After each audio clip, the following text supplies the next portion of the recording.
Democratic Senators Joe Manchin and Heidi Heitkamp spoke about the Republican tax bill, and they didn't rule out voting in favor of it. I think what you see is a group of us who are saying to our colleagues and our friends, our Republican side, that please, we want to work with you.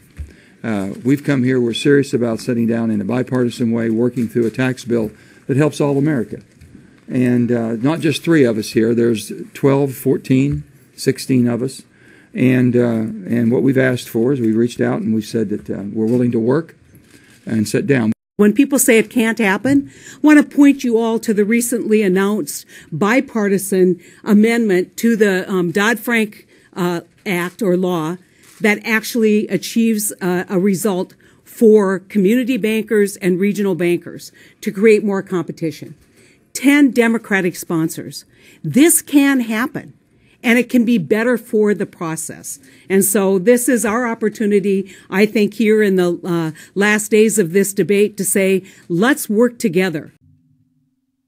Okay, this is unbelievable in so many ways. And the dynamic that's at work here is really perverse. So at the end, you know what Heidi Heitkamp is bragging about? Remember the story that we covered? I think it was maybe last week or the week before that, where Democrats and Republicans agreed. There was a bipartisan deal that deregulates Wall Street and big banks. Now, they're using the dodge there. The dodge is, no, it's just with the community banks and the regional banks. No. But they also made it so that banks that have between $50 billion in assets and $250 billion in assets, they no longer are subject to strict scrutiny like they were after the subprime mortgage crisis and the Great Recession. Dodd-Frank, that regulation was implemented. Now, I didn't like it, but I didn't like it because it didn't go far enough. Not it was, oh, it's too strong. This bipartisan deal, they said, well, Dodd-Frank is too strong. The regulation is too strong. Let's deregulate. So in other words, the banks and the financial institutions that were responsible for getting us into this crisis in the first place, they're saying, how about we don't monitor them and we don't regulate them efficiently? How about we let them go back to doing casino capitalist bets with depositor money? How about we get rid of the stress tests? We don't need to stress test these banks anymore. We don't need capital requirements to make sure that they can weather the storm if there's another big downturn in the economy. So in other words, let's get rid of the regulation which could help prevent the next crash. So they're putting the next inevitable crash, they're putting it in hyperdrive, speeding us up to get to that crash, and then they fucking brag about it. And they brag about it under the guise of what? Bipartisan. Oh, look at me. I'm just a reasonable centrist Democrat who likes working with the Republicans to stab the middle class and the poor in the back with a pickaxe. Because that's what you're fucking doing. You're not helping regular people here. You're not helping them at all. You're talking about working with the Republicans on a tax bill that only 25% of the American people support. They raise taxes on everybody who makes $75,000 a year or less. They get rid of the estate tax, which only applies to the top 0.2% of people. They get rid of capital gains tax. You know what that is?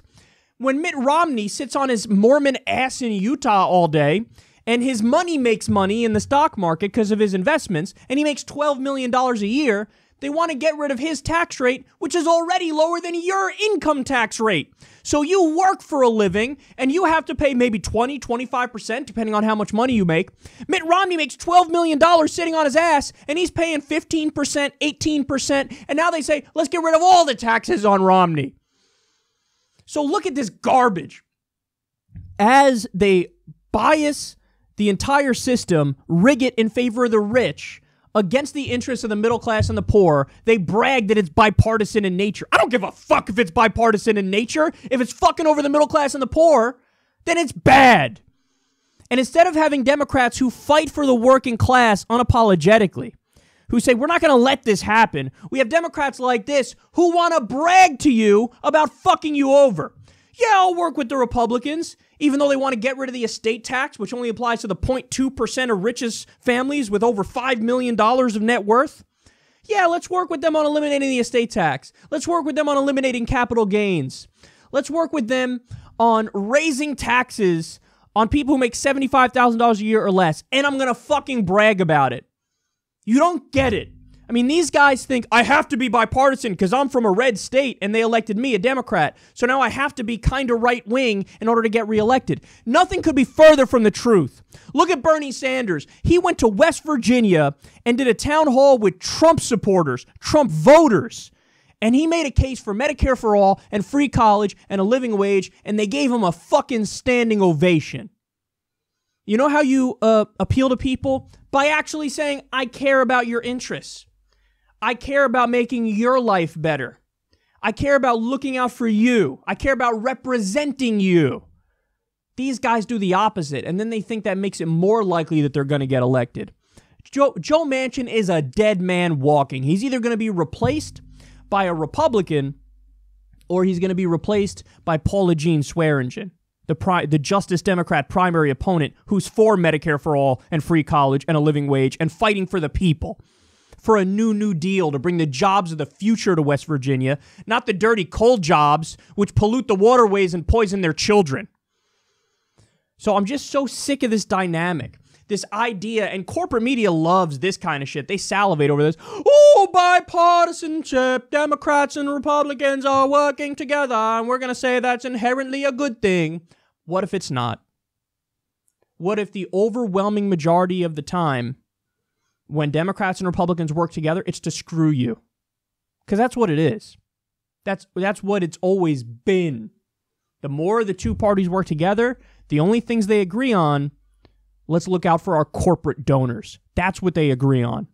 And it just so happens to be the case that Joe Manchin and Heidi Heitkamp and other red state Democrats are so politically lost and their instincts are so bad that they think this is something worth bragging about.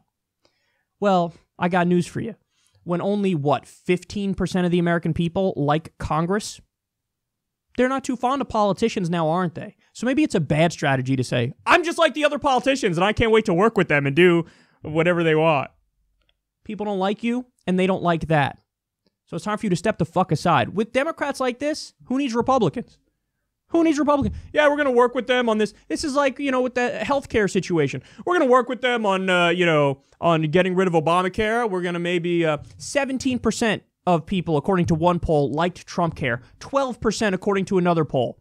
And these guys' political instincts are so fucking brilliant that they think, oh yeah, totally, we need to find some way or another way to work with them or something. Or you stand up and fight for the people. But no. They made it so that the next crash comes faster, and now they're negotiating just how much to raise taxes on you, the middle class, as they cut taxes for the rich. And then they expect you to show up and vote for them. No, they're going to vote for Justice Democrats who are fighting for the people. JusticeDemocrats.com/fight.